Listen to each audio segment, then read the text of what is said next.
que faisons-nous aujourd'hui avec la baudroie? Une bourrite de baudroie à la sétoise. Et c'est pour combien de personnes? Pour 4 personnes. On a pris 3/4 de litre de fumée de poisson. Là, on a 4 tomates. On les a trempées 1 minute à 2 minutes dans l'eau bouillante. On a retiré les peaux. On les a coupées en deux. On a retiré les graines intérieures.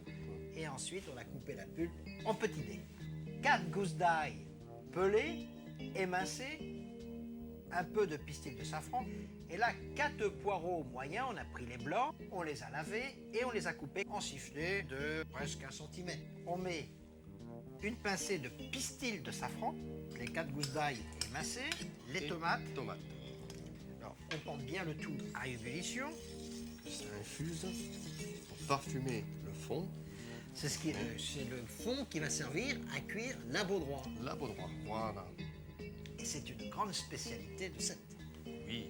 Alors pour ça, pour avoir un produit de qualité, il faut choisir un bon pistil. Le pistil, c'est ce qui fait quand même le fond, c'est ce qui fait ce bouillon. Là, on arrive à ébullition. Bon, s'il y a de l'écume, on retire l'écume.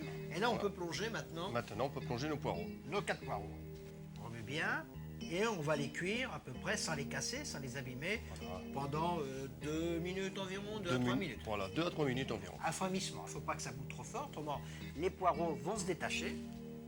Nos poireaux ont exactement 3 minutes de cuisson, on les retire et on les dispose dans un plat.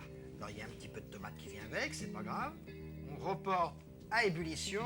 Alors là on a 4 pommes de terre, une moyenne, des bonnes moyennes, pelées, bien lavées Bien lavé. et égouttées, coupées en tranches d'1/2 centimètre d'épaisseur. Ça bout. À la place des poireaux, on met les pommes de terre. Et là, on va cuire nos pommes de terre, une dizaine de minutes. Toujours affamissement pour pas qu'elles tombent trop en purée. Les pommes de terre, en 10 minutes, on les prélève avec l'écumoire et on les rajoute sur le poireau. Notre bouillon est toujours à frémissement et là, maintenant, on y plonge les morceaux de baudroie. Là, il y en a 8 Il y en a 8. et on va les faire pocher, donc à frémissement. Nos morceaux de lotte en 3 minutes environ, on les retire, donc on cuit tout étape par étape. Complètement. Et maintenant, on fait réduire donc ce bouillon. Ce bouillon. Alors on le fait réduire de combien? On le fait réduire pour en obtenir un quart. On le fait réduire donc de 3/4 si on n'en veut qu'un quart. Voilà. C'est ça, non? C'est ça, c'est vrai. Bien sûr, il y a une précaution.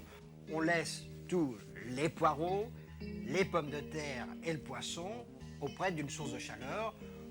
On met soit un film dessus, soit à l'entrée du four, ou alors sur une casserole avec de l'eau, pour pas que ça refroidisse. On rajoute On va peut-être le poivre de Cayenne. une pincée. Une petite pincée. Et maintenant, On va l'émulsionner, la mixer avec de l'huile d'olive. 8 centilitres. Tu vas verser l'huile d'olive dessus, peut-être petit à petit. Ça s'émulsionne tout seul. Toute la Provence qui chante. Notre sauce est bien émulsionnée. Les pommes de terre, les poireaux, la lotte, tout est au chaud. Et on nappe le plat de la sauce. Entièrement. Martial, écoute, avec la qualité d'un tel plat, tu peux te permettre d'être beau et droit. C'est un plat d'amour. Au revoir. Et bon appétit, bien sûr.